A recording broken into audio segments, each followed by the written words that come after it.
आगे बढ़ते आप चले गए। नोट करें कि हर चीज़ किसी न चीज़ से जुड़ी हुई होती है। इन्होंने ट्यूशन शुरू किया, ट्यूशन से वो लड़का आया, उन्होंने गाइड किया, इन्हें व्यूज़ का, सब्सक्राइबर का पता चला, इन्होंने यूट्यूब चैनल बनाया, दुनिया ने इनको पहचाना, आज इनका एक बहुत बड़ा नाम है। तो मेरे कहने का एक मतलब ये है कि इस दौर में अगर आपके अंदर कोई टैलेंट है तो आपको किसी के कंधे की ज़रूरत नहीं है, आपको किसी के मशवरे की ज़रूरत है। मशवरा यही कि आप इसको डिजिटल पे लाएं। अगर आप अपने काम को अस्सलाम वालेकुम, नमस्ते, सत श्री अकाल। कैसे हैं आप लोग? उम्मीद करती हूँ ठीक होंगे, खुश होंगे। मैं हूँ हाजिका अली और मेरे साथ हैं तारिक नियाजी। अस्सलाम वालेकुम, नमस्ते, सत श्री अकाल। उम्मीद करता हूँ ठीक होंगे, खुश होंगे। दोस्तों जहाँ रहें खुश रहें, माँ बाप का ख्याल करें, क्योंकि माँ बाप है तो सब कुछ है। आज की हमारी वीडियो है बहुत ही लेटेस्ट और इंटरेस्टिंग वीडियो से स्टार्ट करते हैं अपनी वीडियो को। Let's start. Okay guys, video का टाइटल है मीट अभिनय Sharma, mathematics teacher, S1 E30। So young.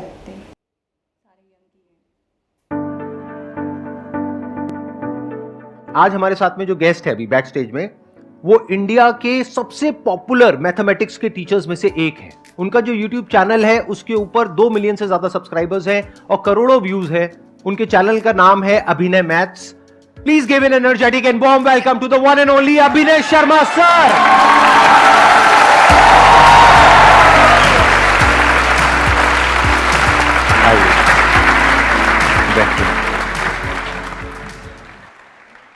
आप आई थिंक एक तो मैथमेटिक्स पढ़ाते हैं और एक गवर्नमेंट एग्जाम्स की भी आप तैयारी कराते हैं, राइट? और आपका अपना एक इंस्टीट्यूट भी है, प्लस ऑनलाइन आपका यूट्यूब चैनल है। बट मैंने फ्री एजुकेशन पे ज़्यादा फोकस किया है। मतलब ये ट्रेंड जो कि यूट्यूब पे भी फ्री पढ़ाया जा सकता है स्ट्रक्चरल वे में, ये हमने शुरू किया। उससे पहले कोई कंप्लीट पढ़ाने के बारे में नहीं सोचता था। यूट्यूब को लोग ऐसे लेते थे कि यार ये प्रमोशनल है, बट हमने कंप्लीट सिलेबस किया और बच्चों से वो कनेक्टिविटी बनाए रखी कि आप यहाँ से पढ़ के भी सेलेक्ट हो सकते हो। और मैंने खुद अपने आप को पहले प्रूव भी किया कि मैंने 5 बार वो एग्ज़ाम क्वालिफाई किया। तो हमेशा से ये था कि बच्चों को क्लास में सिर्फ पढ़ाना मेरा मकसद नहीं होता था। मैं कहता था कि इनको बांधे रखना बहुत ज़रूरी है। तो अब हम तो किसी के अंडर पढ़ाते थे।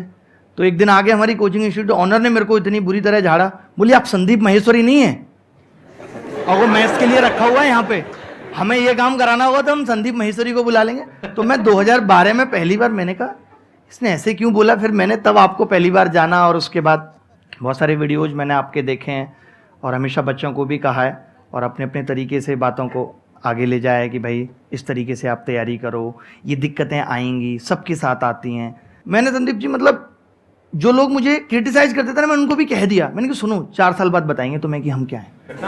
कुछ नहीं है। सन 2014 में रोटी का जुगाड़ नहीं कर पा रहा था और मेरा रिजल्ट आया और उसमें मेरा सिलेक्शन प्रॉपर ठीक तरीके से नहीं हुआ, तो मेरे रिश्तेदारों ने मेरी जान ले ली कॉल कर करके।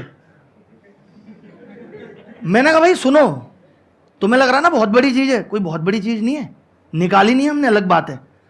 और मैंने कहा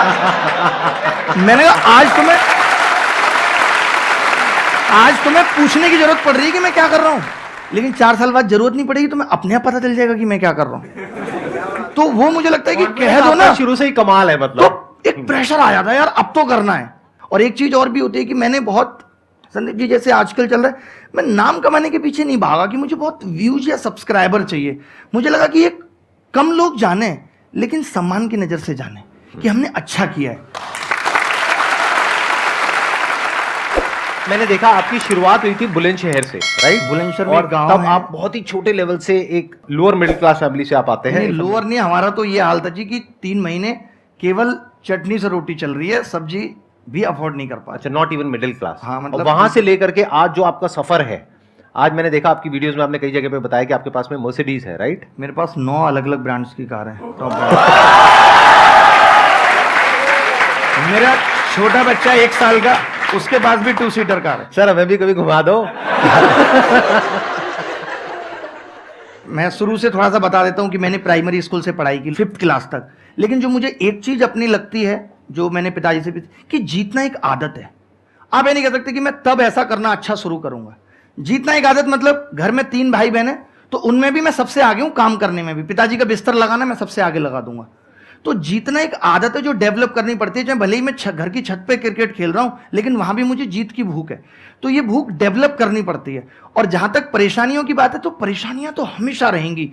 तब भी थी, आज भी हैं, सिर्फ वजह बदलेंगी। हमें लगता है आज ऐसा ये नहीं है मेरे पास, इसलिए मैं ये नहीं कर पा रहा, कल को कुछ और नहीं होगा, लेकिन फिर भी करते रहना है।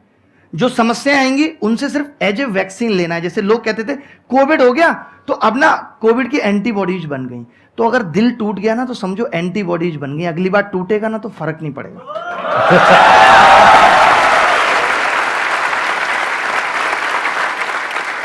जो लोग खुशी में ज्यादा खुश हो जाएंगे, फिर दुख आता है तो तुरंत, जैसे कोई रिश्ता शुरू ही होगा, पागल हुए जा रहे हैं, अलग ही दुनिया में चले गए। वही लोग दुखी हैं, दुखी वही लोग हैं। वरना आप देखो कि जो नॉर्मल रहते हैं कि ठीक है कोई आया कोई चला गया, ठीक है, पता भी नहीं चला कब आया और कब चला गया। हाँ, जैसे यहां पर होने वाला है कि बाहर कोई पूछती भी नहीं थी, अब बिल्कुल साथ में बैठी हुई है, इधर भी, और फिर आई और चली गई। ये भी मोटिवेट, हम तो जब ट्यूशन पढ़ते थे, हमारा स्कूल तो हमेशा लड़कों वाला रहा, बट हमने ट्यूशन हमेशा वो लगाया जहाँ 2-3 लड़कियां हैं। पता है उससे क्या होता था, यार मैं पढ़ के जाऊंगा, पहले टीचर पूछेगा झट से जवाब बता दूंगा। तो आपको इस चीज को भी नेगेटिव नहीं लेना कि लड़कियां उनकी जाके बीच में बैठो, सवाल बताओ सबसे पहले ही पढ़ के जाओ। सब यार इसको सब आता है, यार आपका नंबर मिलेगा क्या?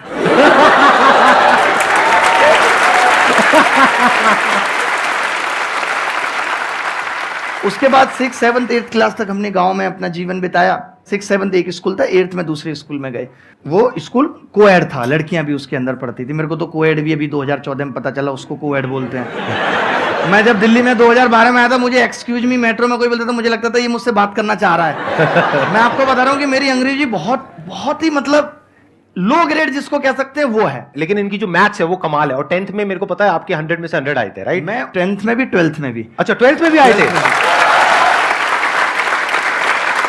तो इनका नाम अभिनय मैथ्स ऐसे ही नहीं है।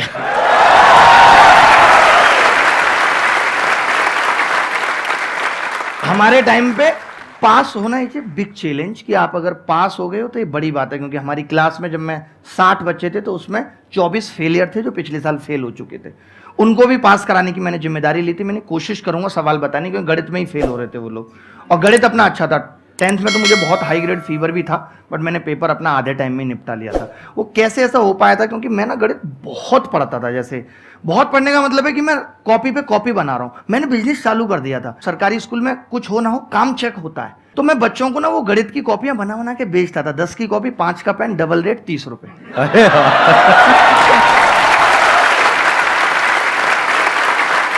बट मुझे अभी भी याद आता है कि 12th क्लास में मैं एक बार कहीं जा रहा था, तो मेरे दिमाग में ऐसे ख्याल जरूर थे यार कि मुझे इतनी अच्छी गणित आती है, लोग मुझे फोन करके पूछें, मेरी किताबें निकलें। मतलब मुझे इस डायरेक्शन में नहीं जाना, बट थॉट्स थे।